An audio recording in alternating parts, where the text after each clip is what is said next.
উনি চুপ কর, একদম ভয় পাবে না, বলো আমাকে। উনি হইছে এবারে পুত্রবধূ। শাশুড়ি কর্তৃক বোনের চাদর।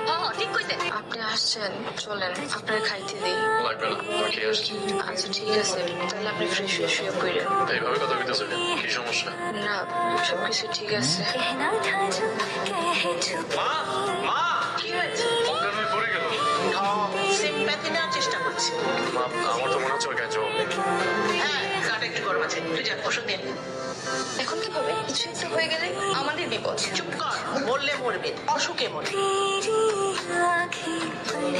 তোমার কফি। আমি যে কফি খেতে চেয়েছি সেটা তুমি বুঝলে কি করে? আমি বলেছিলাম না, পিসির সঙ্গে আমার ছেলে সুখী হবে। ওই চুন্নি আমার ছেলেকে ধ্বংস করে দেবে। আচ্ছা মা, আম্মু, ওই ফকিনি তো কি সুন্দর জমিদারের মতো ঘুমাচ্ছে। আমার তো সহ্য হচ্ছে না। চা কফি বানাতে গিয়ে দেখো আমার স্কিনটা পুড়ে গেছে। আমি এক্ষুনি ওকে উঠিয়ে রান্না করে পাঠাচ্ছি। কিন্তু মা, ওর তো জ্বর। জ্বর হয়েছে, আমি কি করবো? ওষুধ যে খেতে দিয়েছি এটাই ওর বাপের জন্মের ভাগ্য। এই, ওঠ, জমিদারের মতো শুয়ে আছিস, বাড়ির কাজকর্ম কে করবে? যা, রান্না বসা। রান্না বসিয়ে সারা ঘর দুয়ার পরিষ্কার করবি, তারপর কাপড় ধুতে বসবি। আজকে শরীরটা অনেক খারাপ।